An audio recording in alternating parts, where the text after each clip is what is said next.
Hey guys, welcome back to my channel. Today we'll be doing a 14 Pro Max back glass and screen replacement. In this video I will be replacing the whole housing as a whole with the new screen.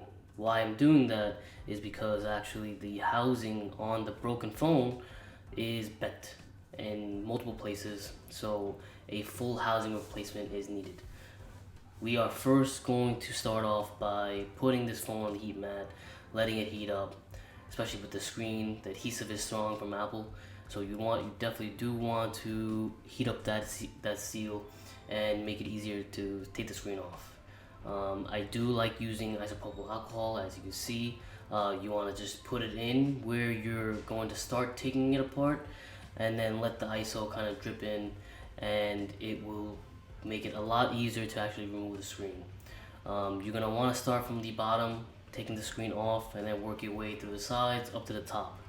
The screen does fold over to the left, so make sure you're very careful with these cables as they can actually tear very easily. Now you're going to want to actually remove the screws holding in the shield that covers the connectors. These are all triple Y screws. They're fairly easy to take out. I personally use the driver and bits from iFixit. They're excellent quality. Even if they do wear down, you can always get a replacement from them. You don't have to worry about them getting stripped because the bit does catch pretty well on these screws. Now I would do the first thing, actually, when you work on any phone, you want to disconnect the battery. Then you go and take the connectors out holding in the screen. I just remove the screen, put it aside. And now we're going to begin by taking out most of the stuff that's in the housing. And we'll be transferring it to the new one. I do start off with the camera. You're going to want to be careful taking the camera out as it is fragile. Don't touch the lens with your fingerprints. It's small as dust getting inside the camera lens could affect it later on when you go to test it. So you do definitely want to be careful taking that out. I use some ISO to take this battery out. Now the batteries are a little tricky taking out, to be honest. I personally like heating up the back where the battery sits, and then start working my way with it and put ISO kind of like all around the battery to get in and seep into that adhesive and loosen it up. You're going to want to do everything you can to loosen that adhesive up before taking the battery out. The better you can take out the battery, the better condition it's going to be. And that's the exact condition you want it to be when you put it into the new housing. As you can see, I'm using as much ISO as I can. You can never use too much ISO because it does dry up. The ISO I am using is 99.9% alcohol. It's the purest you can get.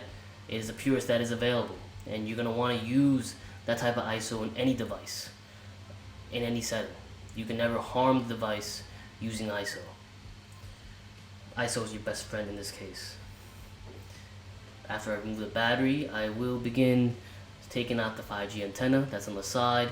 It is definitely a fragile antenna. You want to be careful here. I kind of run the spudger through the adhesive that's holding it in, and we begin the board out.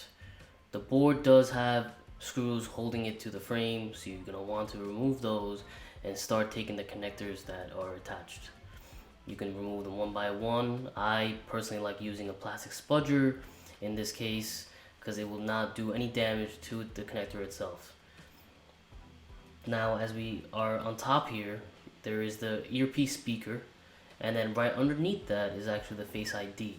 And you're going to want to be very careful with that Face ID assembly, as any nicks or tears to the cable will make it not function anymore, and you will permanently lose Face ID on this device.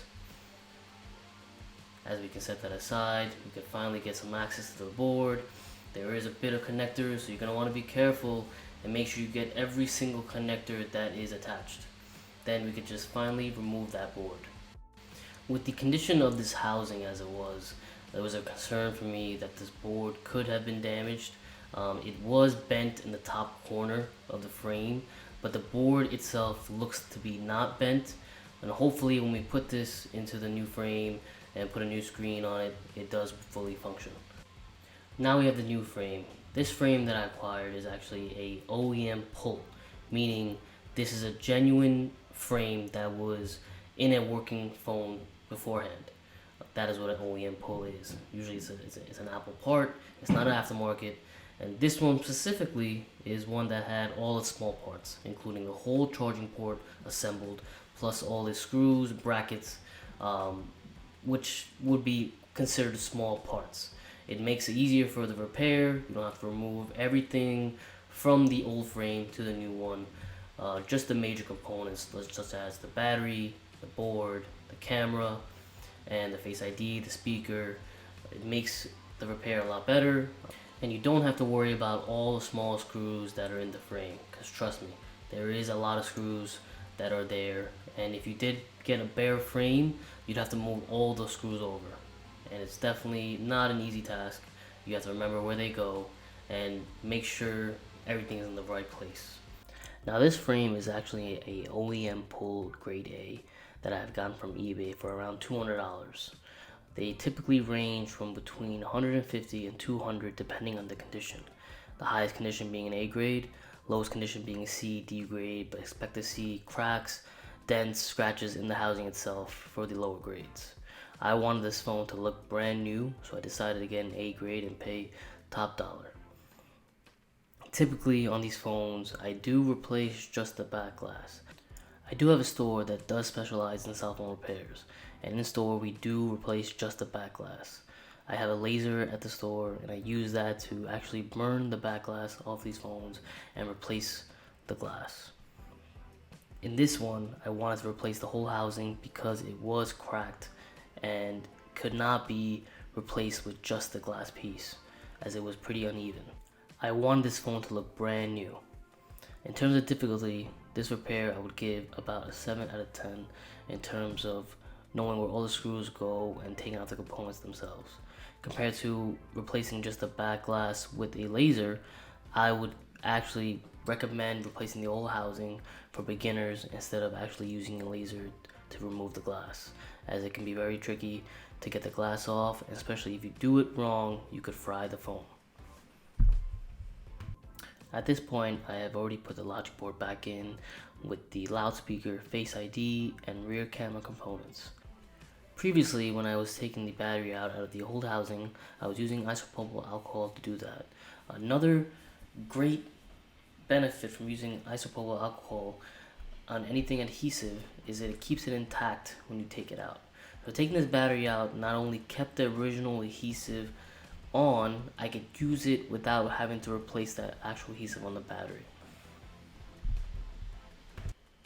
You definitely want to check over the battery for any punctures or dents that possibly could have been there from removing it, as you don't want to use a battery that is punctured. Now that the battery's in, we're going to move on to the old screen. The old screen itself has a proximity light sensor flex that is attached to it. You're going to want to be real careful taking it out, as it is on there pretty good. You can use as much ISO as you would like. In this video I do use the ISO, and I use a plastic spudger to take the more important flexes out, such as the proximity sensor and microphone. You're going to want to take as much time as you need on this specific area, because you don't want to rip this cable at all. It is actually paired to the phone and does have a part of the Face ID sensor on it that it needs for it to work. If this sensor fails or breaks or rips, you will not have Face ID anymore. I used the needle-tipped alcohol bottle to actually get in the smallest places where the adhesive is holding the small components. As in this case, I'm putting the alcohol underneath the flex cable and then using my plastic spudger to start loosening up from underneath. As we remove it, we'll start putting it back on the new screen. Now currently for the screens, there are no aftermarket screens being made for the 14 Pro Max just yet. Everything on the market is all OEM, either refurb or a genuine Apple part. Refurb meaning that the display was once cracked and refurbished in a lab where the glass was taken off and a new piece of glass is put on. Glass only replacement is what they call it. Now I spent about $300 on this screen. It is a true A grade, 14 Pro Max, OEM screen, a pulled part, which also means it was pulled once from a working 14 Pro Max. Now, if you include the frame, it's about $500 total that I spent on these parts to make this phone work. A longtime customer donated this device to me after smashing it on the floor. They said I can just have it. I knew it would most likely end up working because it was taking a charge while the phone was broken. All the screws are back in and I'm closing the phone now with the new screen. If you're doing this repair, you always want to make sure that nothing is in between the frame and the screen before closing it, such as debris getting in the way that could damage the OLED panel itself. I don't need to put any new screen adhesive because the old adhesive is still strong. Before closing it, I would recommend to check to see if everything looks right and all the screws are in place. If you decide to do any repair, it should be done correctly.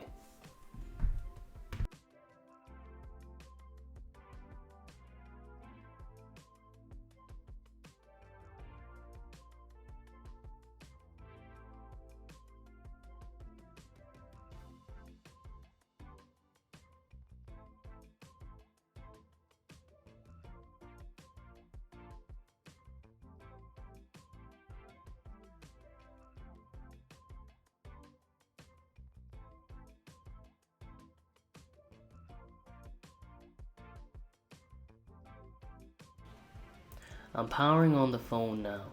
It looks like it's booting up without any delay. I'm going to skip most of the setup to get to the home screen to do proper tests.